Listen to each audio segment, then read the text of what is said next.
श्री कृष्णा, जय श्री राम, जय श्री राधे राधे, जय श्री महाकाल।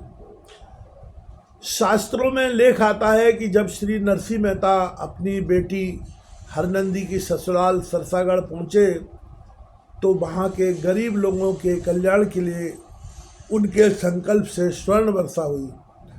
उसी प्रसंग को आपको काव्य के रूप में श्रवण करा रहे हैं। नरसिंह के बात की जब चर्चा सब सरसागढ़ में छाई है, कुछ निर्धन लोगों ने आकर नरसिंह को व्यथा सुनाई है।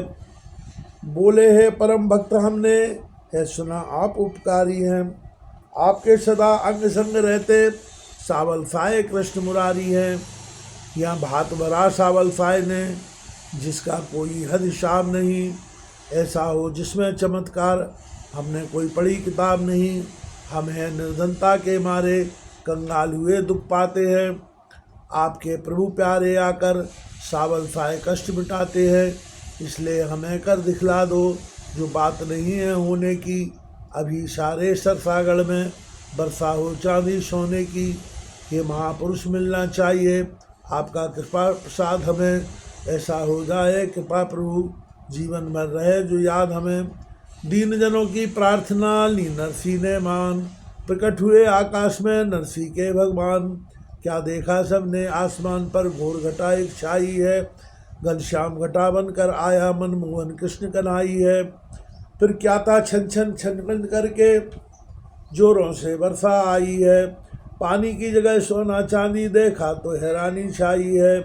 उस सोने चांदी से सबने कोठे घर द्वार भरे अपने, निर्धन कंगालों ने तब तो हो गए सभी पूरे सपने।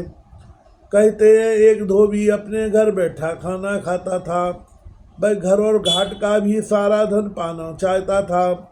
उसने सोचा धन की वर्षा घाट में भी धन बरसाती है, पहले वहाँ का धन ले आऊं, घर की दौलत कहाँ जाती है। वहाँ पहुँचा तो देखा सब धनवान लोगों ने संभाला था।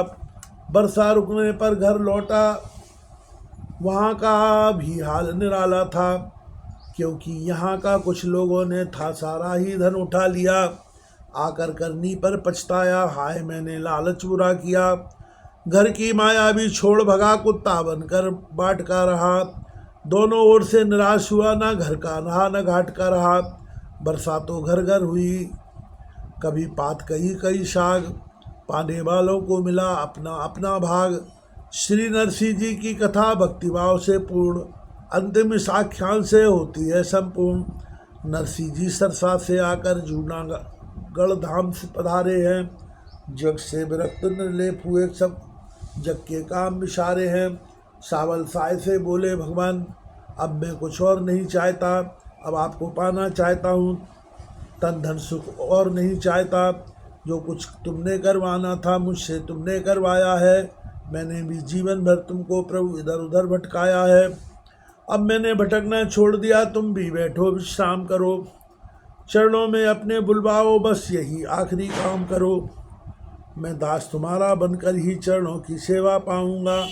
अब छोड़ जगत के राग रंग तुम्ही को राग सुनाऊंगा। इन मन के भावों को कहकर कुछ मौन रहे उपवास किया। महापुरुषों से आज्ञा पाकर आदर्श पूर्ण संन्यास लिया। अब तो नरसिंह निष्काम भाव से हरि का सिमरन करते थे।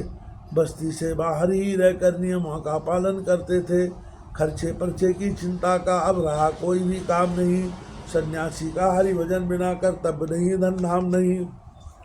जनता नरसिंह का श्रद्धा से दर्शन करने को आती थी। सन्मार्ग भक्ति की ले शिक्षा जीवन का लाभ उठाती थी। होता था जहाँ भक्त का परमानथ निष्काम, आज भी है प्रसिद्ध वह नरसिंह चोरा धाम। नरसिंह चरित्र से तो जग के सद्ज्ञान गृहस्थी पाते थे। अब संत से शिक्षा सन्यासी और वानप्रस्थी पाते थे। संपूर्ण त्याग सन्यास योग नरसिंह ने कर दिखलाया था। आदर्शवान ने जीवन भर जग को आदर्श दिखलाया था। अब एक बार नरसिंह जी का था यूं ही मनोप्राण हुआ। बोला प्रभु जग जीवन में तो पल भर का ना प्राप्त विश्राम हुआ।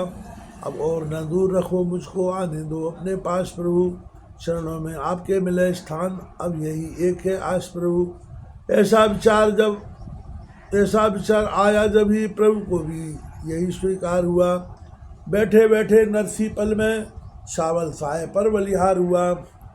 श्रोताओं अंत काल में भी नरसी हरि कीर्तन गाता था, अपने प्यारे सावल साय को अंतिम संगीत सुनाता था। जीवन भर जिसका सावल साय के संग था प्रेम अथा रहा।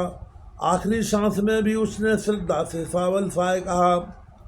तन छोड़ पखेरु प्राण उड़े सी से बैकुंठ से दाते हैं। अंतिम था दृश्य ही नरसी सावल साय से मिल जाते हैं। भगवान भक्त का प्रेम मिलन लिखने में नहीं आ रहा है, लेखनी हाथ में डोल रही भावुक मन भरा जा रहा है। श्रोताओं मिला अंत हरि से जो भाव भक्ति परिपूर्ण हुआ। अंतिम इन शब्दों के द्वारा नरसी चरित्र संपूर्ण हुआ। किया भक्त की कथा का वर्णन और विस्तार, हुआ वियोगी हृदय को आनंद हर्ष अपार।